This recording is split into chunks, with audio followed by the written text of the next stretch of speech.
నేను గాని మా టీం గాని ఒకే ఒకటి రిక్వెస్ట్ చేస్తున్నాం మిమ్మల్ని. చాలా ఆర్&డి చేసి వీడియోలు చేస్తున్నాం.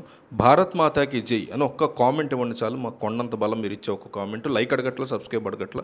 వీడియో చూసి కంపల్సరీగా మీరు కామెంట్ చేయండి. వీడియో ఆఖరి దాకా చూడండి. నిజానికి భారత్ అనే కాదు, ఏ దేశం మీదైనా ఒక 50% టారిఫ్ అమెరికా లాంటి కంట్రీ వేయడం అనేది చిన్న విషయం కాదు. ఆ దేశం యొక్క ఆర్థిక వ్యవస్థను చాలా తీవ్రంగా, దారుణంగా దెబ్బతీసే ఛాన్సెస్ ఉంటాయి. ఇలాంటి దెబ్బతో ఏ దేశపు జీడిపి అయినా కుదేలయ్యే అవకాశాలు చాలా ఎక్కువగా ఉంటాయి. పెట్టుబడిదారులు భయపడతారు. మార్కెట్ ఒక్కసారిగా కుప్పకూలిపోతుంది. దీంతో భారతదేశం వాళ్ళ ముందు సాగిలపడి అనేక సంవత్సరాల పాటు బతిమలాడుకుంటుందని ట్రంప్ ఆశించాడు. కానీ మొత్తం మారిపోయింది. మొత్తం కథ సవాళ్ళ నుంచి పారిపోని, సవాళ్ళని ఛేదించి చూపించగల దేశం అని మర్చిపోయారు. జరిగింది మొత్తం కూడా అదే.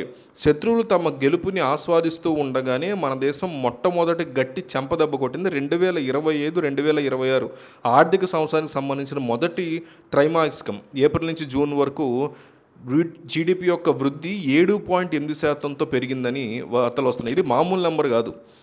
గత 5 త్రైమాసికాల కంటే కూడా ఎక్కువ వృద్ధి అనమాట. ఇంకా ఇంట్రెస్టింగ్ థింగ్ ఏంటంటే, భారతదేశపు ఆర్థిక వ్యవస్థను డెడ్ ఎకానమీని ఎగతాళి చేసినటువంటి విదేశీ నిపుణుల అంచనాల కంటే కూడా ఈ నెంబర్ చాలా ఎక్కువగా ఉంటాయి. ఇది మొదటి దెబ్బ. కానీ కథ ఇక్కడి నుంచి అసలు కథ స్టార్ట్ అవుతుంది. కేవలం ఒక వారం రోజుల తర్వాత మన దేశం కూడా చాలా స్ట్రాంగ్ దెబ్బ కొట్టింది. మన సర్వీస్ సెక్టర్ 15 సంవత్సరాల అతిపెద్ద రికార్డుని బదులు కొట్టింది. ఆగస్టు నెలలో మన సర్వీస్ సెక్టర్ ఎంతగా పెరిగిందంటే దాన్ని చూసి మొత్తం ప్రపంచమే ఆశ్చర్యపోయింది. తాజాగా హెచ్ఎస్బిసి తన మంత్లీ రిపోర్ట్ని బయటపెట్టింది.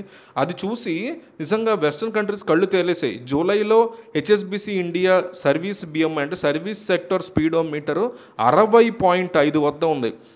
ఆగస్టులో ఇది ఒక్క దూకి నేరుగా 62.9కి చేరుకుంది. ఇది జూన్ 2010 తర్వాత అతి పెద్ద వేగవంతమైనటువంటి డెవలప్మెంట్. అంటే ఈ బిఎంఐ ఏంటని మనం అనుకుంటాం. చాలా క్లుప్తంగా చెప్పాలంటే ఆర్థిక వ్యవస్థ యొక్క స్పీడోమీటర్. ఈ మీటరు 50 కంటే ఎక్కువగా ఉంటే అంటే బండి ఫుల్ స్పీడ్ మీద వెళ్తుందని అర్థం. మన మీటర్ 62.9లో ఉంటే దాదాపు 63 అంటే సూపర్ సోనిక్ జెట్ వేగంతో వెళ్తుంది. హెచ్ఎస్బిసి నివేదిక చెప్తున్న దాని ప్రకారం ఆగస్టులో డిమాండ్లో భారీ పెరుగుదల కనిపించింది. అంటే కుప్పలుగా ఆర్డర్లు రావడం స్టార్ట్ అయింది. గత 15 సంవత్సరాల రికార్డులు అన్నీ కూడా ఒక్కసారిగా బద్దలైపోయాయి. అంటే చీఫ్ ఎకనామిస్టులు కూడా ఏమంటున్నారంటే ఇది మామూలు విషయం కాదు, చాలా పెద్ద నెంబరు. సర్వీస్ సెక్టర్ యొక్క మొత్తం క్రెడిట్ విదేశాల నుంచి భారతదేశానికి వస్తున్న కొత్త ఆర్డర్లకే దక్కుతుందని ఓపెన్గా చెప్పారు. అయితే సినిమా ఇంకా అయిపోలే, ఇక్కడ స్టార్ట్ అయింది. సర్వీస్ సెక్టర్ యొక్క శక్తికి మ్యానుఫ్యాక్చరింగ్ సెక్టర్ కూడా కలిస్తే గనక శత్రువులకి మరింత భయానకంగా ఉంటుంది పరిస్థితి. ఇండియా యొక్క హెచ్ఎస్బిసి కంపోజిట్ ఇండెక్స్ అంటే సర్వీసు, మ్యానుఫ్యాక్చరింగ్ ఈ రెండింటి యొక్క సంయుక్త పవర్ ఆగస్టులో 63.2కు చేరుకుంది. ఇది గత 17 సంవత్సరాలలో అతిపెద్ద రికార్డు. మీరు ఒకసారి ఆలోచించండి, 17 సంవత్సరాల్లో ఎవరూ చేయలేనిది ఈ నవ భారతదేశం చేసి చూపించగలిగింది. ట్రంప్ సుంకాలు, ప్రపంచ గందరగోళం, చైనా యొక్క ఇన్ఫ్లేషన్ ఇవన్నీ ఉన్నా కూడా ఇండియా యొక్క వేగాన్ని ఆపలేదు ఏది అని ప్రూవ్ అయింది. అంటే ఎలా జరిగింది ఇదంతా? భారతదేశానికి ఆ శక్తి ఇచ్చినటువంటి రహస్య ఆయుధం ఏంటి అనేది ఇక్కడ బిగ్గెస్ట్ క్వశ్చన్. అసలు రహస్యం ఏంటి అంటే మన దేశం ఈ అద్భుతాన్ని ఎట్లా చేయగలిగింది? ట్రంప్ 50% సుంకాలు విధించిన తర్వాత కూడా మన సర్వీస్ సెక్టర్ చరిత్రలో అతిపెద్ద వృద్ధిని చూపిస్తోంది అంటే దాని వెనుక భారతదేశం యొక్క అంతర్గత శక్తి ఉంది. భారతదేశం కేవలం ఎగుమతుల మీద ఆధారపడి ఉంటుందని, ఎక్స్పోర్ట్స్ మీదే ఉంటుందని చాలా కంట్రీస్ అనుకున్నాయి. కానీ డిమాండ్ అండ్ సప్లై రెండింటిని కూడా చాలా బ్యాలెన్స్డ్గా చూసుకుంటుంది ఇండియా. మన ఇండియాకి బిగ్గెస్ట్ వెపన్ ఏంటంటే 1.4 బిలియన్ల యొక్క దేశీయ డిమాండ్లు. లక్షల కోట్ల మంది డిజిటల్ సేవలు ఉపయోగిస్తున్నారు.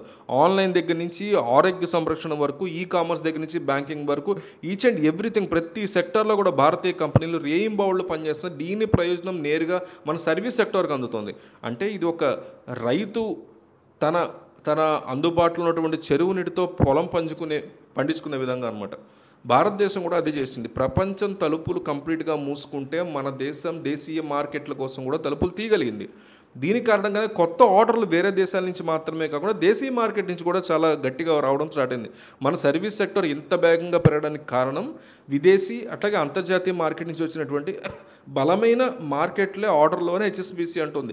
అయితే ఒకసారి ఆలోచిస్తే సర్వీస్ సెక్టరు, మ్యానుఫ్యాక్చరింగ్ సెక్టర్ ఈ రెండు కలిసి రికార్డులు బద్దలు కొడుతున్న టైంలో దాని ప్రభావం ఎక్కడ పడుతుంది? అది నేరుగా ఉద్యోగాలు, ఆదాయం మీద పడుతుంది. కొత్త కంపెనీలు వేగంగా సిబ్బందిని నియమించుకుంటూ ఉంటాయి. ఐటీ, ఆరోగ్య సంరక్షణ, పర్యాటకం, బ్యాంకింగ్ ఇలా ప్రతి చోట కూడా ఉద్యోగాలు పెరుగుతూ ఉంటాయి. ఉద్యోగాలు పెరగడం అంటే ప్రజల వద్ద మళ్ళీ ఎక్కువ డబ్బు వస్తుంది. ప్రజల వద్ద డబ్బు ఉంటే ఖర్చు చేస్తారు. ఖర్చులు పెరిగితే మళ్ళీ మార్కెట్ మరింతగా బలపడుతుంది. సరిగ్గా ఇదే ఈ అభివృద్ధి వెనక ఉన్నటువంటి బిగ్గెస్ట్ ప్లాన్ అనమాట. దీన్ని ఏ దేశం కూడా ఛేదించలేదు. మోడీ ప్రభుత్వం వేసినటువంటి బిగ్గెస్ట్ ప్లాన్ ఇక్కడ బయటపడుతుంది. మోడీ మొదటి నుంచి కూడా ఒక మంత్రాన్ని పాటిస్తున్నారు. భారతదేశంలో ఏది తయారవుతుందో అదే భారతదేశానికి శక్తి అవుతుందని. ఈ ఆలోచనతోనే make in India, startup India, digital India లాంటి కార్యక్రమాలని ప్రారంభించారు, చేస్తూ వస్తున్నారు. ఇవాల్టి విన్కి, గెలుపుకి ఇవే కారణమయ్యని చెప్పాలి. దీని మీద మీ అభిప్రాయం ఏంటి? మీరు అసలు ఏమనుకుంటున్నారు ఈ మొత్తం సినారియో గురించి అనేది కంపల్సరీ కామెంట్ చేయండి. అండ్ భారత్ మాతా కీ జై అని కామెంట్ చేయడం మాత్రం మర్చిపోకండి. మీరు ఇచ్చేది ఒక్క కామెంట్ కదా అనుకోకండి. మీకు 100 కామెంట్లు ఇస్తే మేము కొండంత బలం వస్తుంది మాకు. మిస్ అవ్వకుండా కామెంట్ చేయండి.